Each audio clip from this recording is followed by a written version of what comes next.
Hello बच्चों, let's discuss this question. What is the work of centrosome?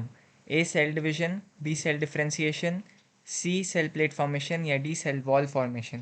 इस question को solve करने का जो की कॉन्सेप्ट है वो है आपके सेंट्रोसोम के बारे में जानना। तो सेंट्रोसोम में आपको फर्स्ट ऑफ ऑल दो सेंट्रियोल्स दिखेंगे। ये इस क्वेश्चन का की कॉन्सेप्ट है, सेंट्रोसोम के बारे में जानना। यहाँ पर आपको दो सेंट्रियोल्स दिखेंगे और इन दो सेंट्रियोल्स का जो अरेंजमेंट है वो है म्यूचुअली परपेंडिकुलर होती है। और ये जो सेंट्रोसोम है वो बेसिकली मेन प्लेस है, सेंट्रोसोम मेन प्लेस है जहाँ पर सेल की जो माइक्रोट्यूब्यूल्स होती है for organisation of cell microtubules, मतलब यहाँ पर जो भी सेल के माइक्रोट्यूब्यूल्स होती है उनकी ऑर्गेनाइजेशन का ये मेन एरिया होता है। ये एक इम्पॉर्टेंट पॉइंट है सेंट्रोसोम के बारे में।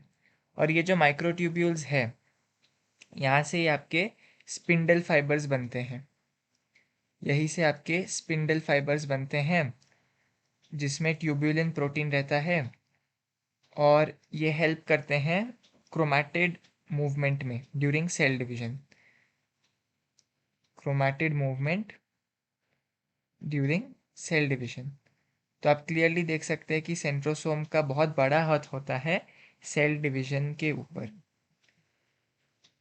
तो यहाँ पर हमने देखा कि जो सेंट्रोसोम है उसमें दो सेंट्रियोल्स होते हैं जो कि म्यूचुअली परपेंडिकुलर लाई करते हैं।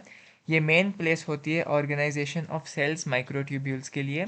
और यहाँ से आपको स्पिंडल फाइबर्स दिखेंगे जो ट्यूब्यूलिन प्रोटीन की बनी है, और स्पिंडल फाइबर्स क्रोमैटिड मूवमेंट को कंट्रोल करते हैं ड्यूरिंग सेल डिवीजन। तो क्वेश्चन में हमसे बस इतना ही पूछा गया है कि मेन वर्क ऑफ सेंट्रोसोम क्या है।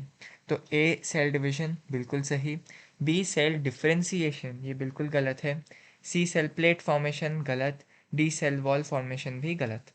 सो the correct option to this question is option A cell division, क्योंकि केवल सेल डिवीजन में ही सेंट्रोसोम का हाथ होता है, बाकी के तीनों ऑप्शन में सेंट्रोसोम का हाथ बिल्कुल भी नहीं होता।